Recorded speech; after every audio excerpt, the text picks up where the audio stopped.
You're listening to the School Leadership Reimagined podcast, episode 189.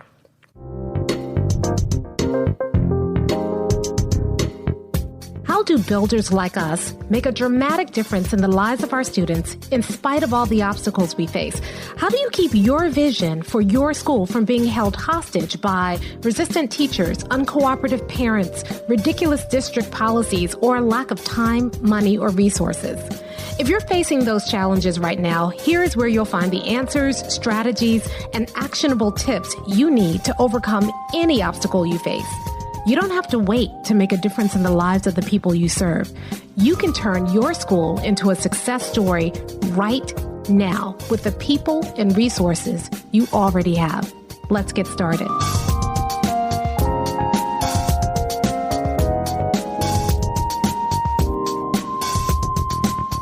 Hey builders, welcome to another episode of the School Leadership Reimagined podcast. I'm your host, Robin Jackson, and Happy New Year. Welcome to 2023.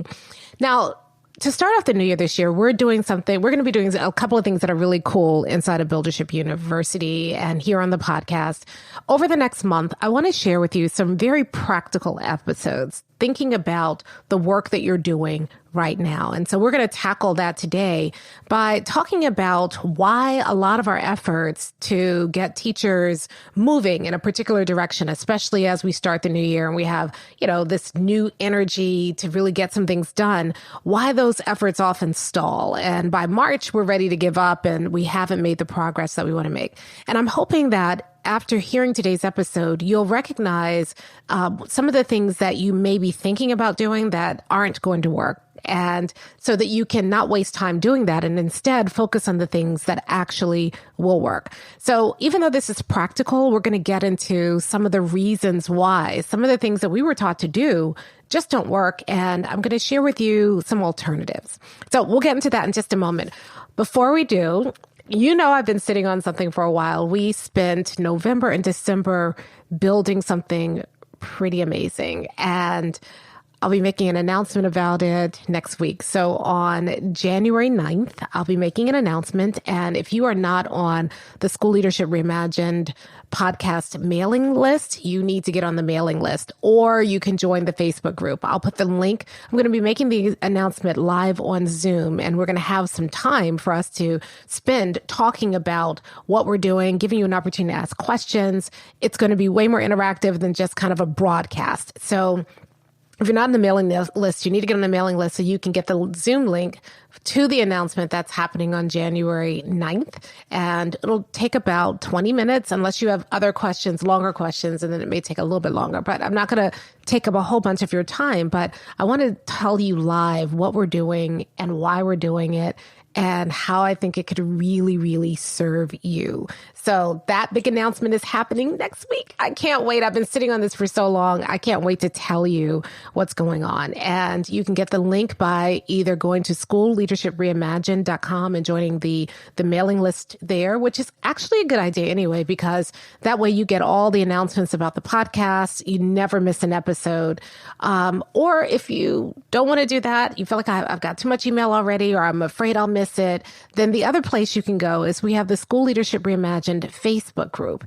And that group's about to get a little bit more active. So you definitely want to be a part of the School Leadership Reimagined Facebook group, and we'll post the Zoom link inside the Facebook group as well. All right. So only a few more days, and then we can get to make the announcement. Today, let's jump in to some really practical things that you're probably dealing with right now. This always happens, right? We just hold on to winter break, and then we go home, we get rejuvenated, we have a few days off. Or if you're like many administrators I know, your teachers had a few days off and you went into the office or you brought work home just so that you could have some uninterrupted time to get caught up. So now you're back and you're feeling a little bit better because you've gotten caught up a bit. You've had some time to kind of reflect on the year. And now it's January and it feels like a new start. And you're starting to probably look at your SIP plan and realize you haven't made the progress that you thought you were going to make. But now that we're back in January, we're going to get back on it. We're going to do some things that are new. You've had some ideas over break and you've come back and you're ready to implement them into your school. You're ready to kind of tighten things up so you can finish the year strong. You've got that January New Year's resolution energy all about you. And you walk into the school and you start, trying to make moves in the direction that you need to go. And you get hit with pushback. Maybe the teachers openly push back and say, listen, I just got back. I'm too tired. I can't take on anything else right now. I'm barely holding on. We don't have time to do that right now. How are we going to get that done with everything else we're going to get done? I already don't have enough time. Whatever the pushback is, maybe you're getting that openly, or you might be getting those nonverbal signs of pushback, like the moment you make the announcement about where you're going to go, or you're trying to get people re-energized to the work, you start seeing the eyes start rolling and people start sucking their teeth and body language shifts and closes up. And all of a sudden you realize that even if they're not saying anything to you, they're not on board. Now, that's one scenario, but maybe your staff isn't like that. Maybe they too came back with that New Year's resolution energy and they're like, we're going to hit the ground running. We're going to get back to work. We're going to make some changes. Things are going to be better. And they're, relatively open to what it is that you want to do. And so they get to work. They're not pushing back. They seem to be on board, except when you go into classrooms, you see them attempt to do what you ask them to do, and you realize that implementation is really spotty. I mean, some teachers are getting it, other teachers are not, other teachers aren't even trying. And so even though there isn't that pushback, it's frustrating because things are not moving as quickly as you want. They're not moving in the way that you want. People are not doing things the way that you train them to do things.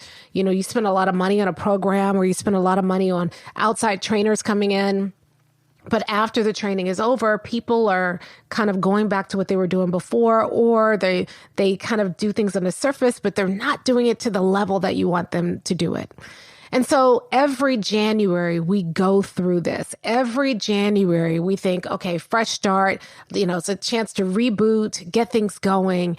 And every January we face the same frustration, either because people are pushing back and unwilling to do the thing we're asking them to do, or they may be willing, but they don't have the skill set. And so things are not implemented the way that we want. And not only is it frustrating, it also feels like you're trying to move more quickly than your school is trying to move. And you're halfway through the year already, and you know that there are things that you wanted to accomplish this year, and time is getting short, but people don't seem to have the same sense of energy. Well, not energy, that's not the word I'm looking for. People, they may not have the energy either, but it's really that sense of urgency that you feel they should have. I mean, after all, for them, it may be another school year, but for your first graders, it's the only first grade experience they get. For your ninth graders, it's the only ninth grade experience they get. For your seniors, it's the only senior year they get. And so while people might say, well, it's going to take a while, you're thinking, but our kids don't have a while. We have to move. We need to help students achieve. Our kids aren't on grade level. That could have impacts that last through the rest of their lives. We have to move. And people don't seem to feel or share that same sense of urgency, at least based on their behavior, because you have figured out that if teachers teach on grade level, or if teachers are doing more high-level questions, or if teachers are doing more formative assessments and checking for understanding, then students could perform better. And you come in and you give this information to teachers and nothing. And not only is it frustrating, but over time, it starts to wear at your resolve. It starts to make you believe that maybe we're never going to get there. That's a lot of weight to carry into a brand new year. And the problem isn't that your teachers don't believe kids deserve more. That's not really the problem. The problem isn't that your teachers are lazy. They're not, for the most part. And the problem isn't that people are unwilling to change, because if the change actually could make their lives better, a lot of your teachers would. the problem goes deeper than that. And it has to do with the way that we were often trained to get teachers moving. Right. So some of the things we're taught to do is we come back, we serve the pancakes and we make the big announcement, right? We have the pancake breakfast. We welcome people back. We value you so much. We tell our teachers, oh, and let's add this new thing to your plate. We make this big announcement and then we wonder why it falls flat. Well, our teachers are coming back and they have had no warning that this big announcement's coming. You've had the entire break to think about what you want to do. You've had time to identify the problem and understand it. You've had time to examine several different solutions and come up with a solution that you believe works. You are convicted. They just came back from break. And many of your teachers have quite rightfully not thought about school during break. They actually took time off. So they get hit with this right when they're coming back, right when they're trying to get reoriented themselves, right when they have had their own ideas about what's going to happen after break and are thinking that things are going to be one way. We totally flip the script on them and we wonder why there's pushback. Right. The next thing we do is we say, okay, we need to just monitor more, right? These teachers, they haven't done anything all year long. And so I'm going to get in the classrooms more. We make that resolution for ourselves. So we decide, we're going to do more walkthroughs and we create a new walkthrough instrument or get one from a colleague. We commit to getting into 5 classrooms a day. And we go in and we give teachers this basically random feedback or this checklist feedback. And the feedback it seems like it's coming out of nowhere. It may have some context in the thing that you want teachers to do.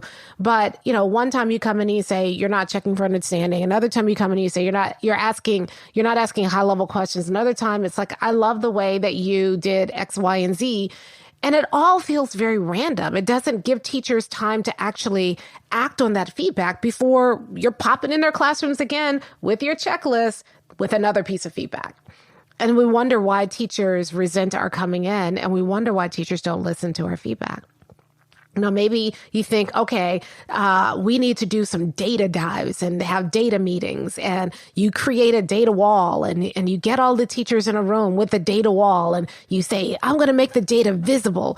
But have you really made it visible, or does it just look like wallpaper? I mean, you've got this wall with all these charts that feel like they have no context.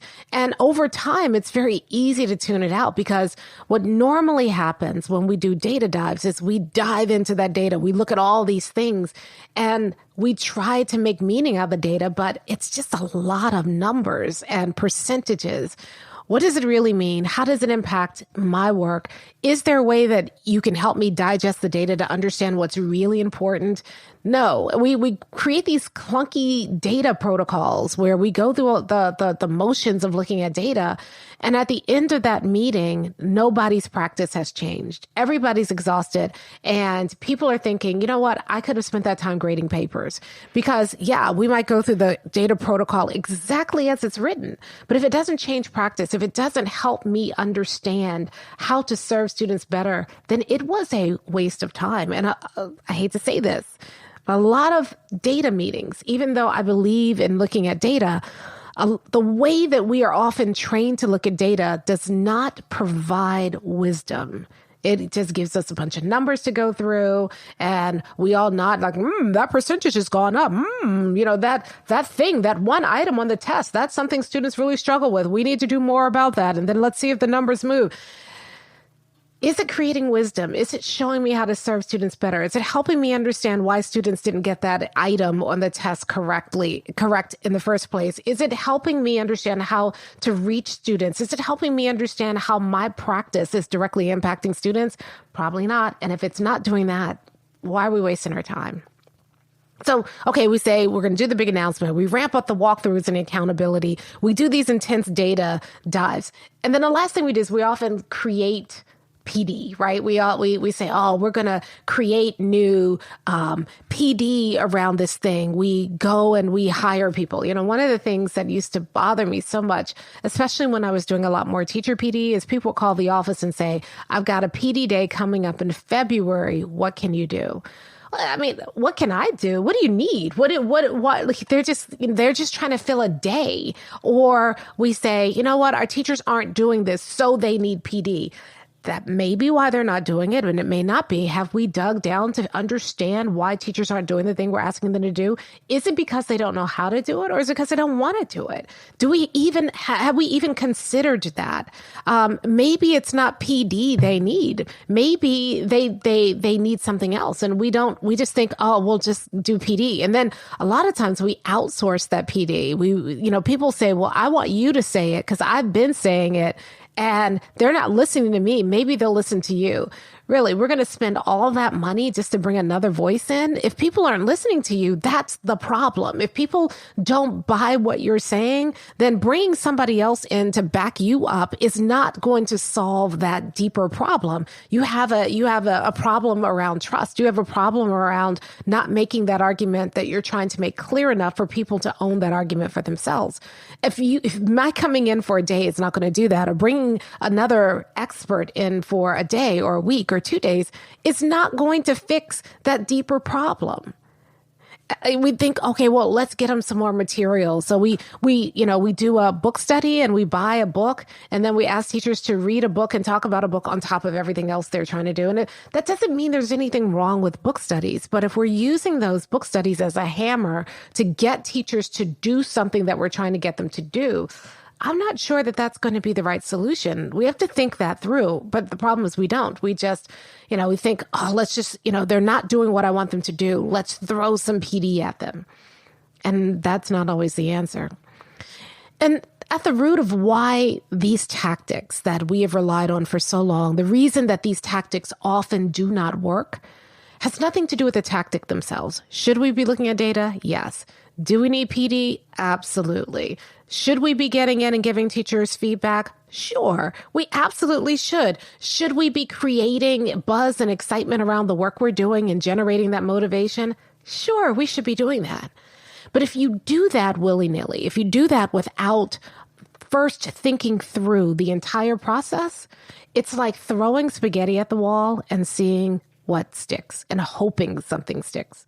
You see, before you do any of those things, the first thing you need to do is understand, first of all, what is our root problem? And in most cases, we're attacking symptoms and we're not even dealing with the root problems. We'll deal with the root problem another day. I'll do an entire podcast on thinking through the root problem and actually finding the root problem another day, because that's a whole other lesson.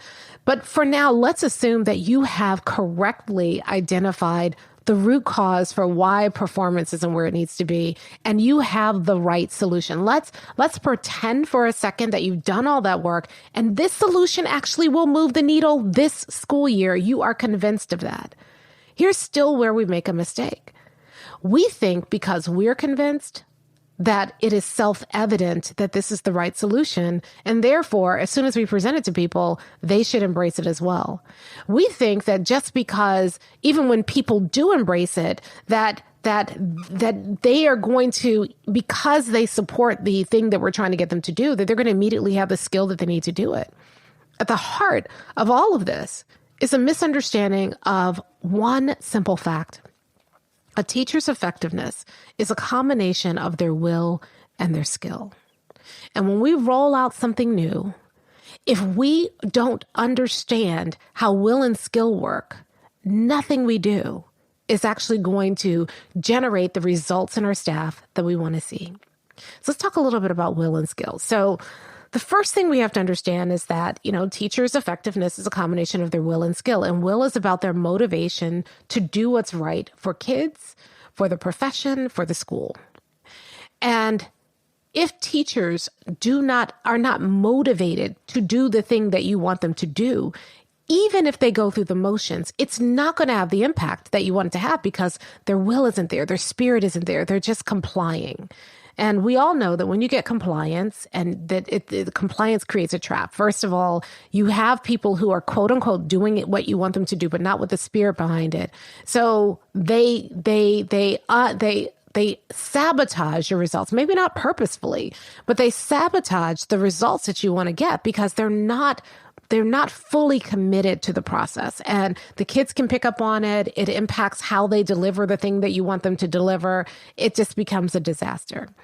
But secondly, that when I'm not motivated to do the work, not only does it help me kind of subtly sabotage the work, but it creates this tension between me and you, and it makes me spend all of my time enforcing the thing that I want people to do because I'm only getting compliance.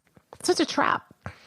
So if people don't have the will to do what you want them to do and you force them into compliance anyway because we got to get moving, then you've trapped yourself into this constant tug of war with your staff and you don't get the results that you really want. Now, skill, on the other hand, it's not the motivation. Skill is about my capacity. And it includes pedagogical knowledge and subject area knowledge. So, if I have great pedagogy, I'm great with kids, I know how to reach kids, I don't understand the curriculum, I have low skill. If I am a subject area expert, but I don't know how to help students learn, I also have low skill.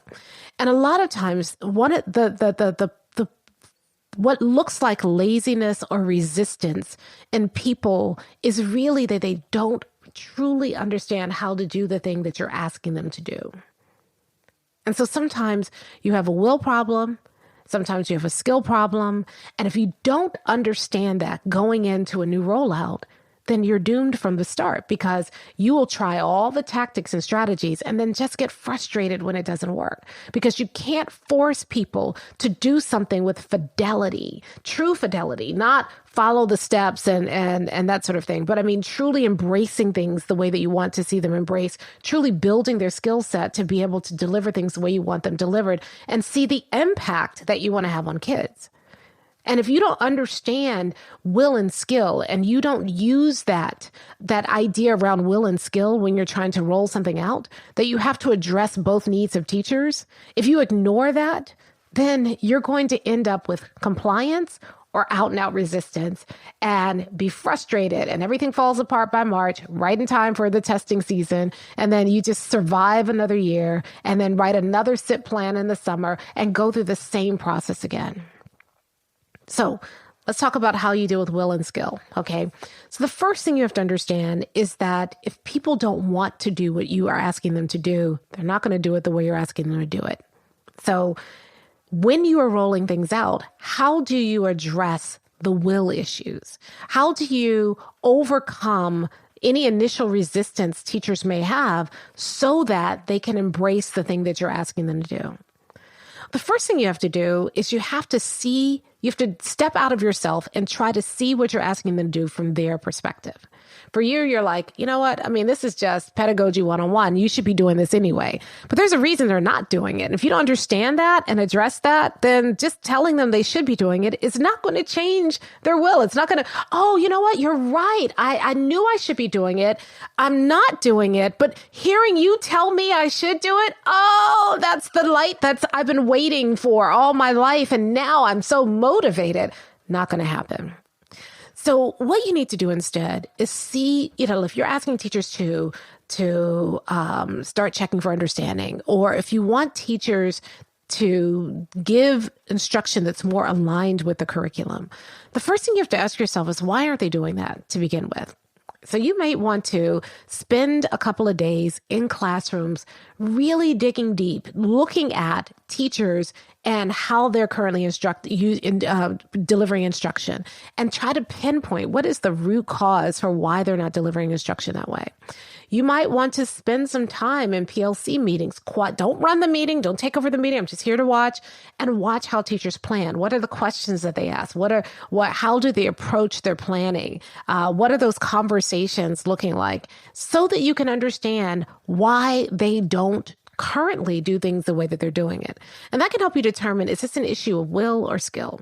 Now, if it's an issue of will, I know what to do. I just don't think it's important. I know what you're asking me to do, but I don't have the time right now because I'm overwhelmed. I know what you're asking me to do, but I don't think it's going to make a big difference. I know what you're asking me to do, but I don't like you. I'm sick of you telling me how to teach in my classroom. I don't respect you. See how those are very different reasons? And if you don't understand those reasons, you can't address the root cause for that resistance in a way that overcomes that resistance and actually gets people moving forward.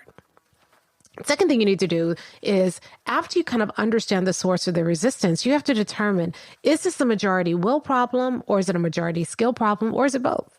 Right? So some people are low will, low skill about what you're asking them to do. They don't want to do it. And even if they did want to do it, they don't have the skill set to do it. Okay. That's one issue. Some people are high will. They want to do it, but low skill. They don't have the skill set to be able to implement it the way you want it implemented. Okay, different problem. Then some people are high will, high skill, right? They are excited about doing the work and they have the skill set to get started. They're ready to go right away. And then some people are low will, high skill, right? I could do it. I have the skill set to do it. I don't want to do it. I don't feel like it's important right now. I got other stuff I'm trying to do. And so that's a different problem. So when you're looking at your staff as a whole, what seems to be the prevailing sense in your staff? Is your staff low will, low skill? So that means you're going to have to build their excitement and motivation around this thing you want them to do, and you're going to have to build their skill set.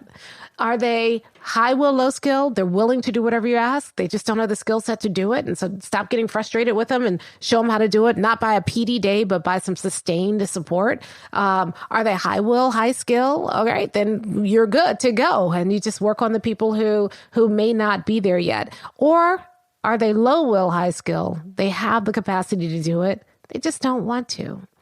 Once you understand that, then you can take these same strategies you've been using, but you can do them a lot better, right?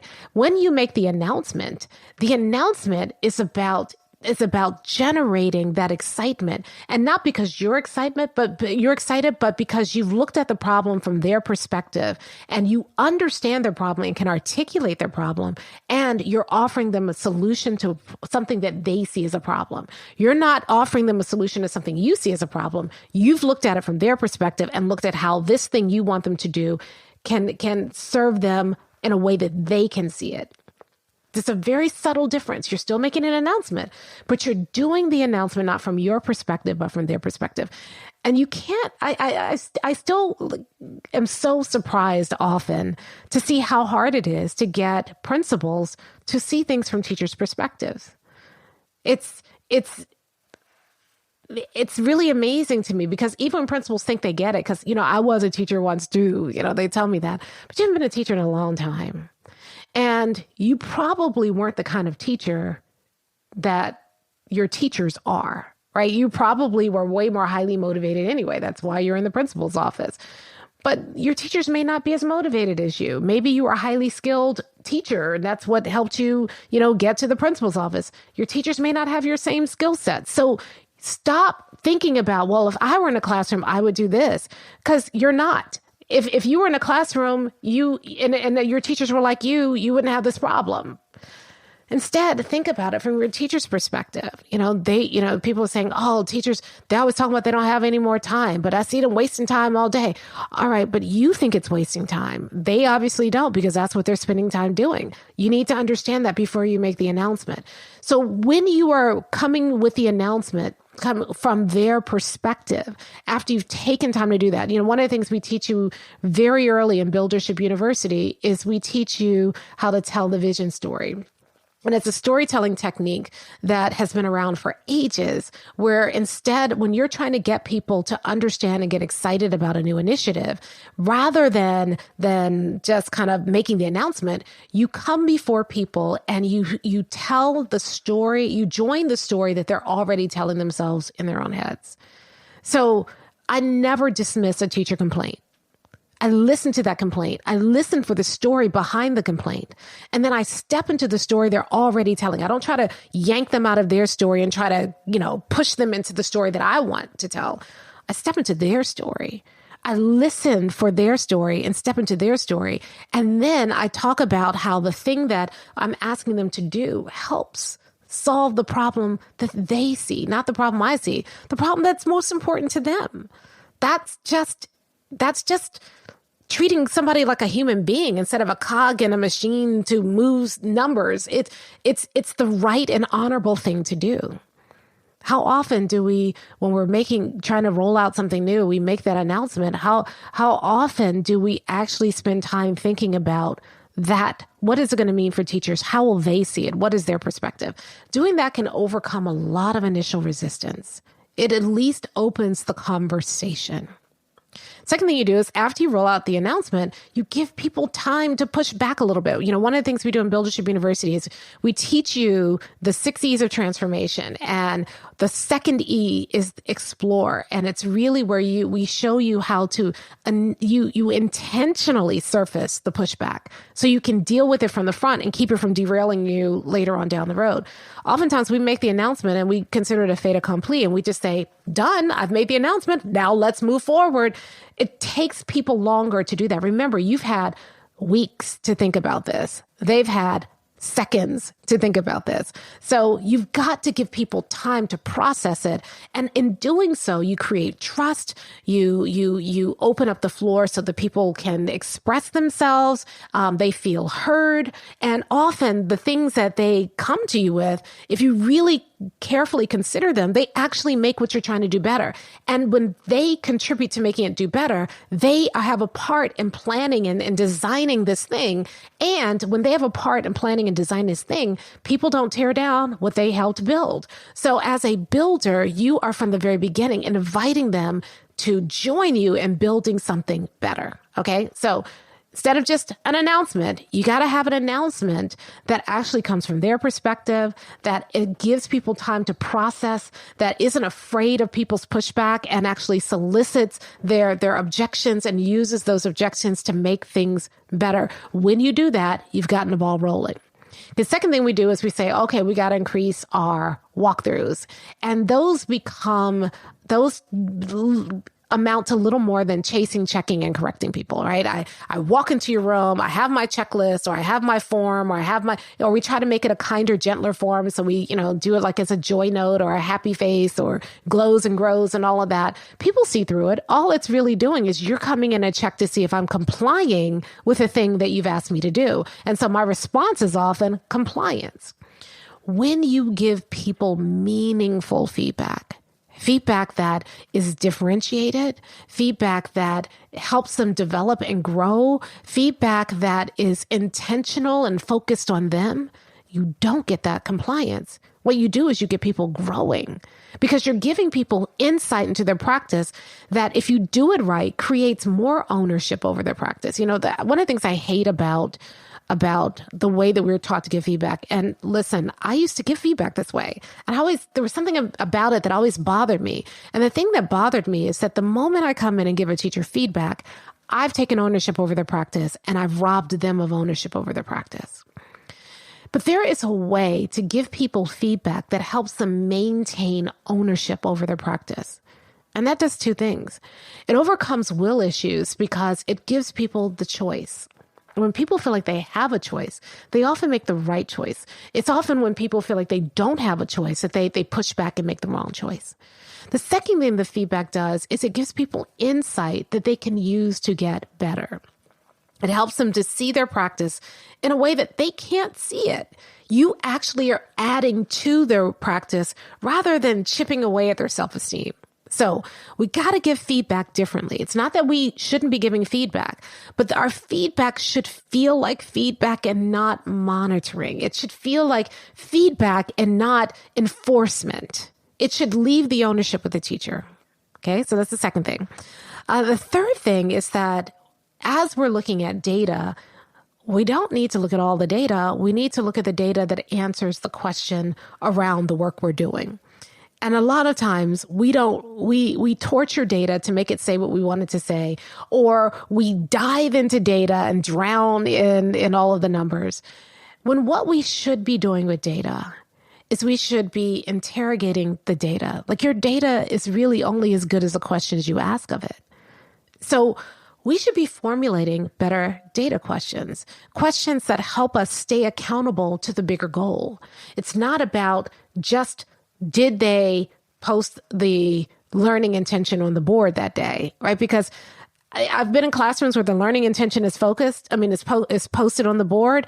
It's perfectly worded. And I still have no idea what's happening in the classroom, right? So it's not about the learning intention being on the board. It's really about when we walk in, are the kids lost? Am I lost? Is the teacher lost? And that's more important than, 27 out of 28 classrooms had the learning intention posted. What I want to know is, do kids know what they're doing? And so that may be a different data source. The other thing we do with data is we only look at numbers, right? So we look at achievement numbers, or we tick mark, behaviors and that sort of thing. But there's a whole rich source of data that we're not looking at. In Buildership University, we show you how to examine 3 types of data. So there's observational data, what I see in the classrooms, but also what I see in the hallways, what I see in the playground, what I see in the lunchroom, what I see in drop off and pickup. It's all that data. I'm observing what's happening in the schools. And then we also look at student achievement data. So we're looking at those numbers and test scores and that sort of thing. And we're looking at climate data, not the climate survey, but we're also kind of looking at when kids come in. I mean, are they smiling? Are they stressed out? How many kids are walking into school having been cussed out by their parents in the front door? What are teachers when they sit down in the PLCs? Do the teachers feel exhausted? How do the teachers feel about the work we're doing? What seems to be the common objections that we're hearing from teachers or from kids or from families? Focus group data that helps me understand how people are really feeling.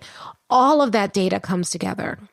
So I don't need a data wall. Instead, I have a simple dashboard. We show you how to create that simple dashboard, and we call it a scorecard. And so it's a simple scorecard that says, how are we doing in this initiative, and is it having the impact we want to have? It's just a few numbers we're looking at, and those numbers give us insight about what we need to be doing next. Okay. So it's not that you shouldn't be looking at data, but you need to be looking at data differently. And here's how it changes will and skill. If I know that I have some real questions that need to be answered through the data, it creates a natural will for me to look at the data because I know what I'm looking at the data for. The data has information that I need, and that changes my will about looking at the data. But it also changes my skill because the data gives me wisdom and insight that makes me better at the goals that I'm trying to get at. It helps me to figure out where I need to adjust and what I need to be doing next, and that improves my skill. If your data work isn't doing that, you shouldn't be doing it. And then the fourth thing, all right, we need PD days and tactics, but the way we provide support for teachers is haphazard, it's scattered, it's not differentiated. We tell teachers all the time, you need to differentiate instruction for kids, but we don't feel like we have time to differentiate the support we have for teachers, right? If I am a struggling teacher, I need a different level of support than a teacher who is already mastered the work. In fact, the teachers who've already mastered the work, we kind of leave them alone and we ignore the fact that they too need support. If we were providing teachers with differentiated support that actually showed them, if you do this, you can get this. So the support we gave them was directly tied to student outcomes. It would change people's will around the kind of support they're getting because they're getting the support they need at the time that they need it to help them do something they want to do. Why would I ignore that support? Why would I resist that support? Right? And it recognizes where I am and doesn't punish me for where I am. And the support shows me how to get to the next level. In Buildership University, we teach something called the Surefire Support System that shows you how to do that. And we create a teacher dashboard so that you can do that without going crazy, right? Like you can actually provide teachers with the support that they need in the way that they need it and differentiate that support and make it much more personal and individual to teachers without creating a ton of extra work for yourself. And the dashboard shows you how to do that. So it is possible, right? And when teachers have that kind of support, not only will they welcome that support because it really is focused on them instead of trying to quickly show them something that I want you to do tomorrow and you have to be compliant and I'm coming around to check. It helps them grow. It helps them to achieve the results that they want to achieve and that you as a school have decided are most important for your kids. And the support actually moves their skills, sorry. The support actually helps them get better. If you do support right, there is no reason why every teacher should not make at least one leap in terms of grow one level and at least one critical area every single school year. And sometimes, and in many cases, it's going to be more than one level or grow one level in several different areas. So that the more you do this, the better your teaching staff becomes, the better their skill is. So, today what I've done is tried to just take 4 things that we are taught to do and show you that it's not the thing itself, but it's how we do it. If we do the thing without considering their will and the skill of the teachers, if we don't take the things that we're being taught to do and do them in a way that moves teachers' will and skill, we're wasting our time. But these simple tweaks can take those things that we've been taught to do and turn them into very powerful tools to move the will and skill of our staff and help us achieve something this school year.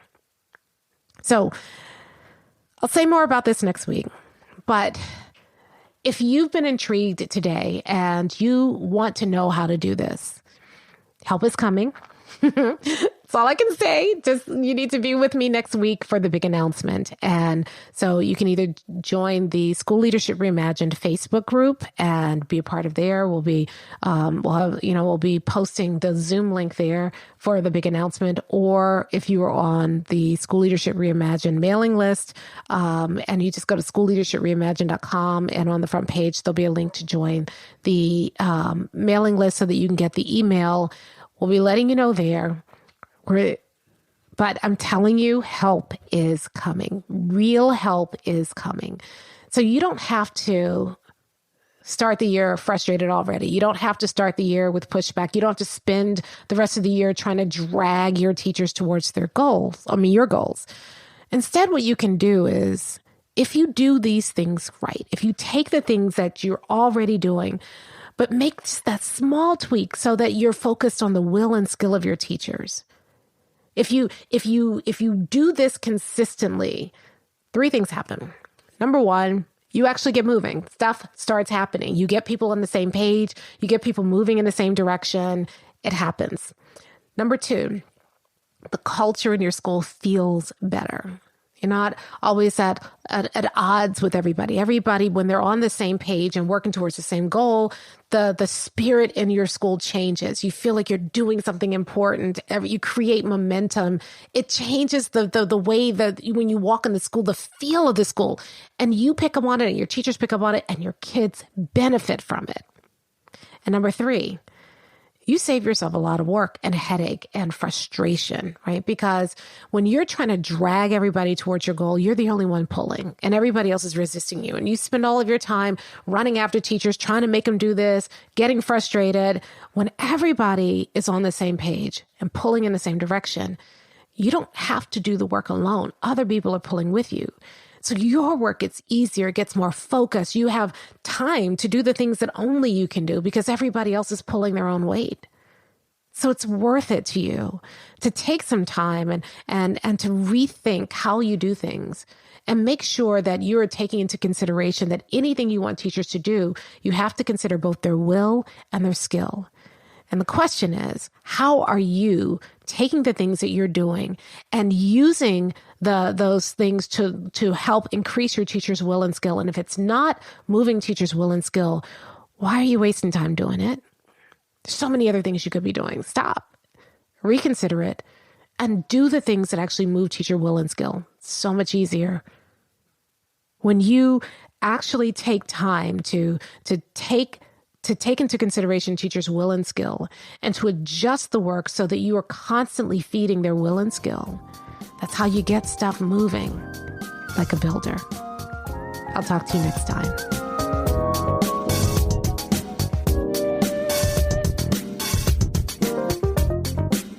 Hey, if you're ready to get started being a builder right away, then I want to invite you to join us at Buildership University. It's our exclusive online community for builders just like you, where you'll be able to get the exact training that you need to turn your school into a success story right now with the people and resources you already have. Inside, you'll find our best online courses, live trainings with me, tons of resources, templates, and exemplars, and monthly live office hours with me, where you can ask me anything and get my help on whatever challenge you're facing right now. If you're tired of hitting obstacle after obstacle and you're sick of tiny little incremental gains each year, if you're ready to make a dramatic difference in your school right now, then you need to join Buildership University. Just go to buildershipuniversity.com and get started writing your school success story today.